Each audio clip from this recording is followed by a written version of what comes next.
right. So we've got this massive stack of research about Nordic curls. Seems like everyone's doing it these days. Yeah, they're super popular. But you've been wondering if they're really all they're cracked up to be.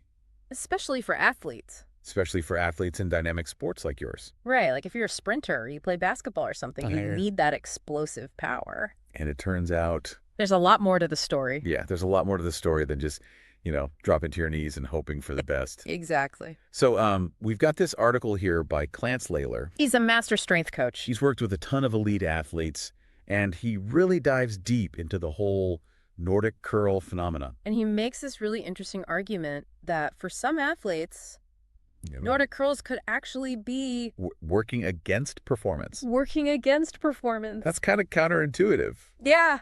You'd think like more strength is always better. It seems like common sense, right? Right. They're hard. They look tough. You see people doing them and they're like shaking. Exactly. You're like, oh, that must be good.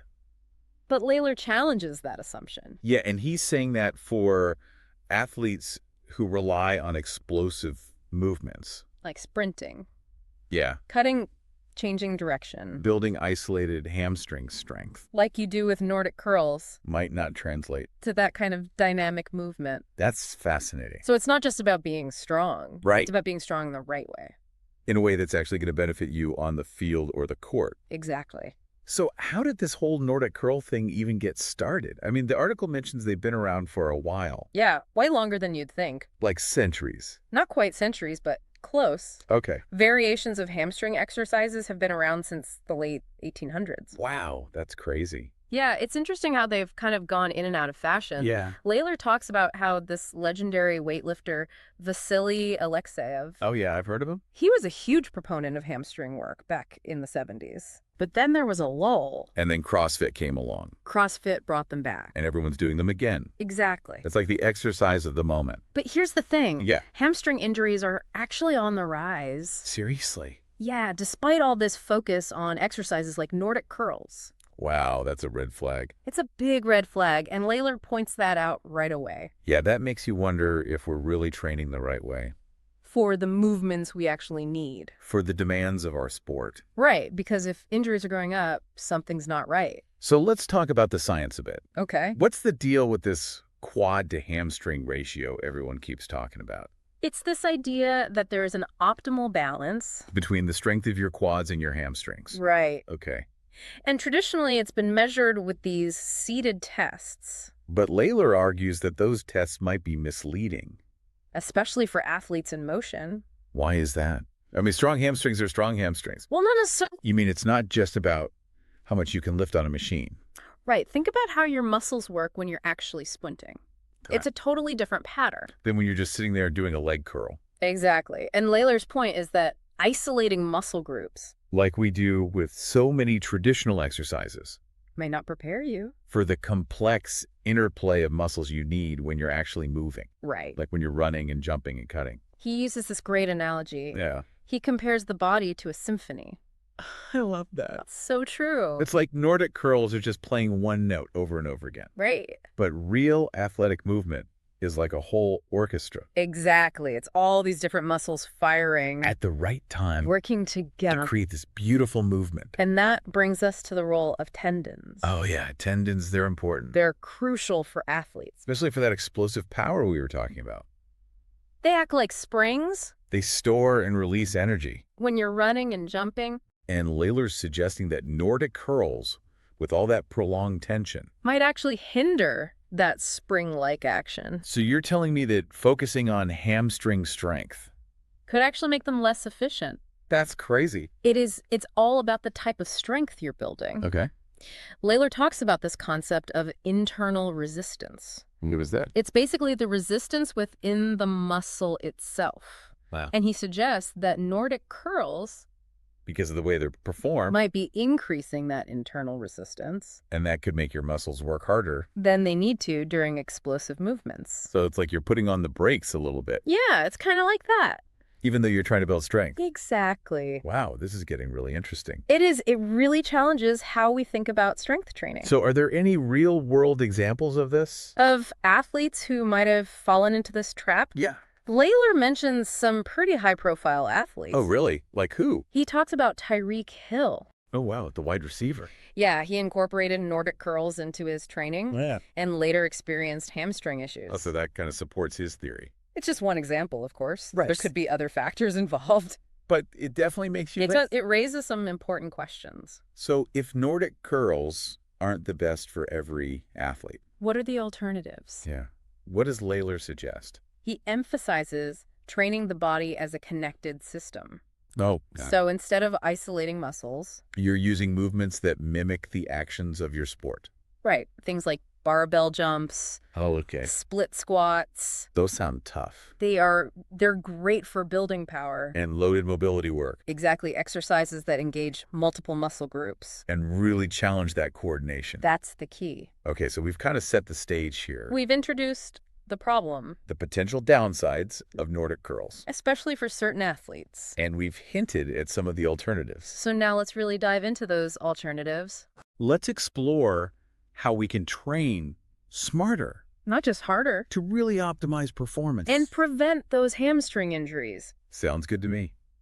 Let's do it. All right, let's dive in. It's not just about how much weight you can lift, Right, it's about how you move. how those muscles work together when you're in motion. It's like functional strength. Yeah, and I guess that's where the whole like cheetah analogy comes in. Exactly. You see those documentaries, And they're just so powerful and graceful. and it's not just about their muscles. It's about how they use them. The coordination, the spring-like action Their whole body works in sync. to achieve that incredible speed And that's what we want to replicate as athletes. in our own way, Right, we're not all cheetahs. but we can learn from them. Yeah, absolutely. So if I'm getting this right, Laylor's saying that exercises like Nordic curls might actually be building the wrong kind of strength.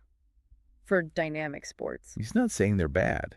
No, not necessarily. It's just that they might not be the most effective. For athletes who need to be explosive, Who need to move quickly, change direction. have that spring in their step. Exactly. It's like having a super powerful engine in a car with a weak suspension. I like that analogy.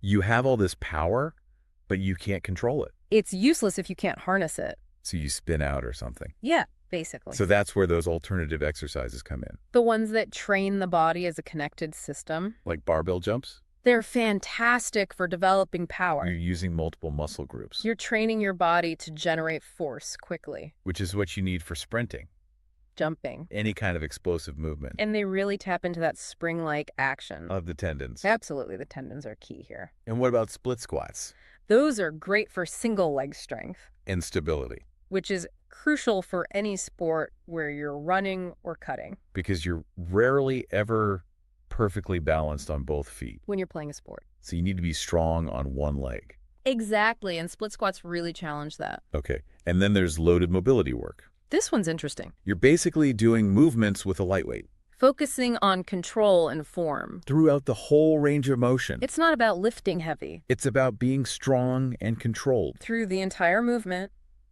That's important. yeah, it helps with flexibility. Injury Helps prevention. in overall performance. But we're talking about a different kind of strength here. Not just raw power, It's more functional, more integrated. more aligned with the demands of dynamic sports. Exactly. This is all making sense, but I'm curious. Does Laylor have any real-world examples of this? Has he actually seen these alternative training methods work? He does. He shares some really interesting case studies in the article. Oh, cool. Tell me about one. Okay, so there was this bobsledder, Okay. and he was constantly having hamstring issues.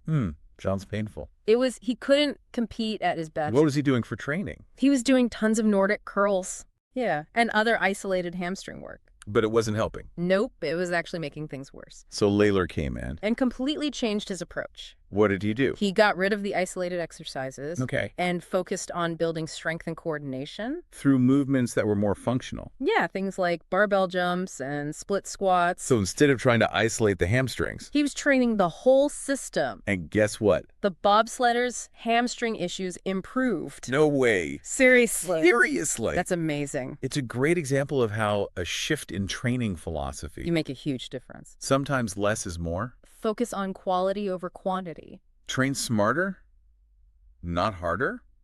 And Laylor had another case study. Yeah, with a 100-meter sprinter. Okay. This guy had been struggling with hamstring strains for years. Like chronic injuries. Yeah, they were really holding him back. So what was his training like? He was doing a lot of band work. Okay. Shortened range of motion exercise. Like those little tiny movements. Yeah, those isolated movements. But it wasn't working. Nope. He was still getting injured. So Laylor came in. And throughout the old program, What did he replace it with?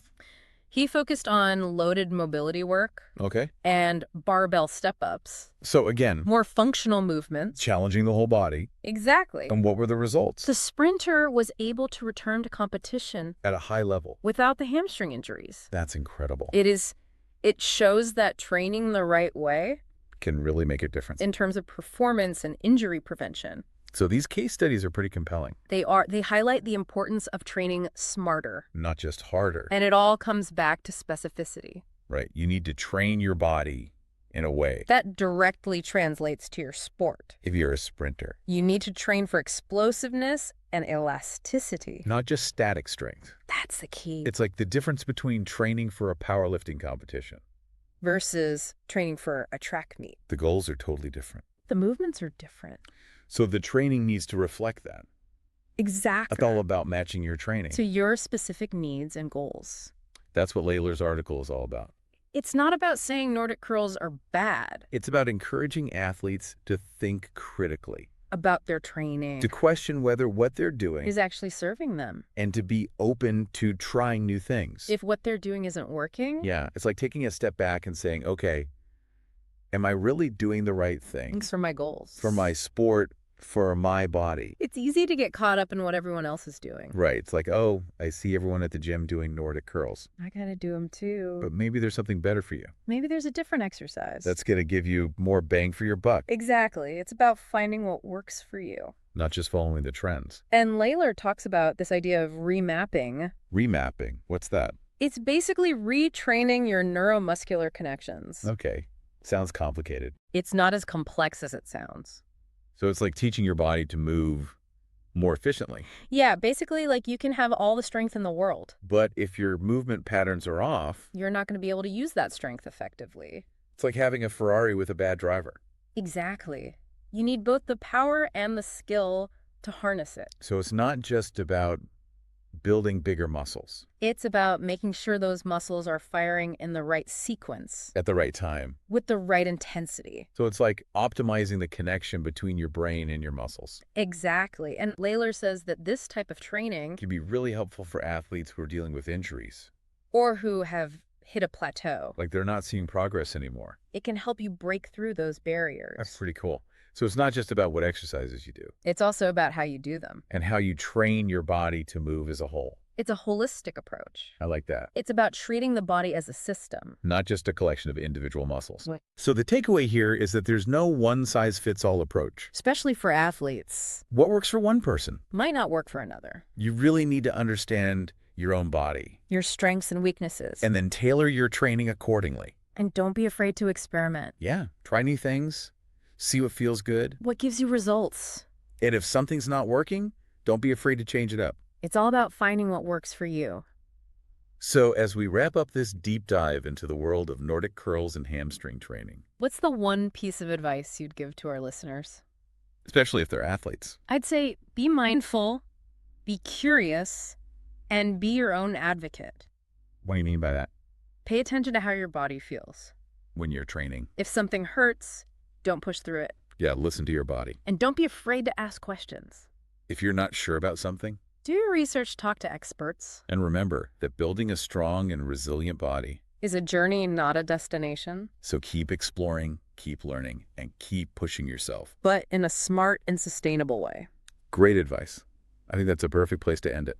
Thanks for having me on the show. It was great to have you. Always a pleasure to chat about this stuff. Yeah.